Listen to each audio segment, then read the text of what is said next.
Okay, you all know me. You know that I like flippable comics as much as anyone.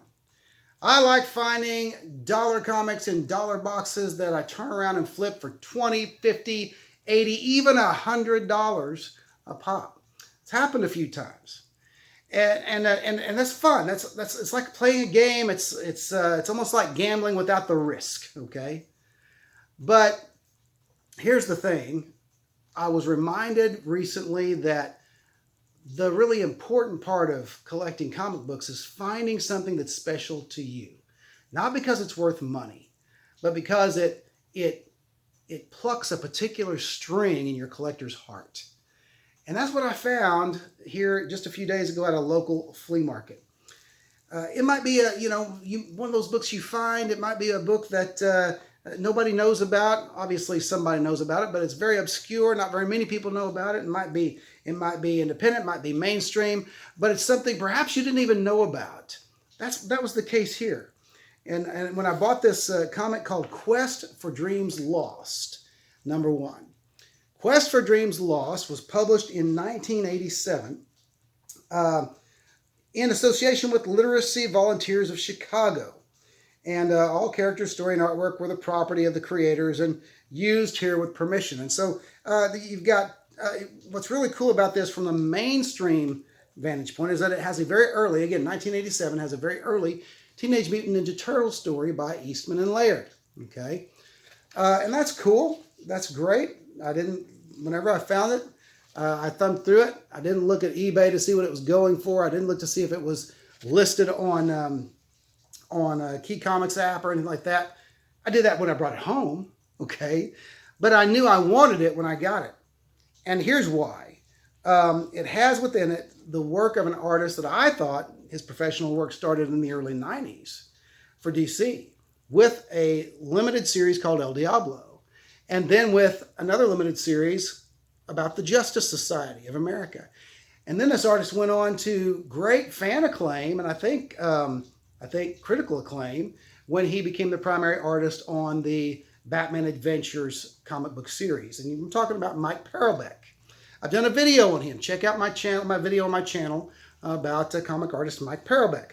But here's his opening splash, the Quest for Dreams Lost. Wonderful. I've always loved his style. It's not a complicated style. It's very smooth. It's very clear. It's very conducive to telling stories in comic book style. And so I always liked his stuff. And his work bookends this comic book. Here's some closing pages, okay? And so nice and clean, with a clean line and a very visually robust style. And I've never seen his artwork in black and white until now. And so anyway, this was just very, very cool stuff.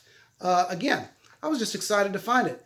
And, it's one of those books that people are trying to sell for anywhere from $5 to $20, and mostly because of the TMNT story. But I wanted it because of Mike Parobeck.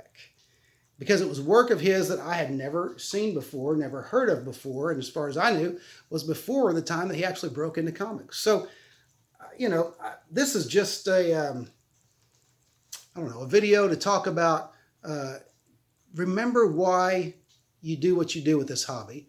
Remember what you love. Remember what you enjoy. Remember what it's really about. It's about taking pleasure, not in somebody else's comics, or not in comics you might score in a cheap box and then flip, but taking pleasure about what's in your collection, what speaks to your collector's heart, and be aware of those, be ready to find those gems that are gems to you, maybe to no one else. But that's all it is. This is just one of these, this made my heart swell a little bit for this crazy hobby that we enjoy so much. So anyway, I just thought I'd share that with you.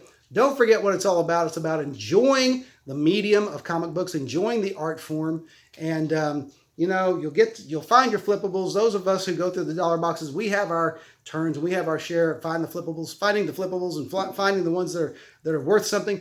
But don't forget to look for the stuff that speaks to you and speaks to your sense of what's great about this amazing medium called comic books. And that's it. That's all. Don't forget to like, comment, and subscribe. Otherwise, I'll see you next video.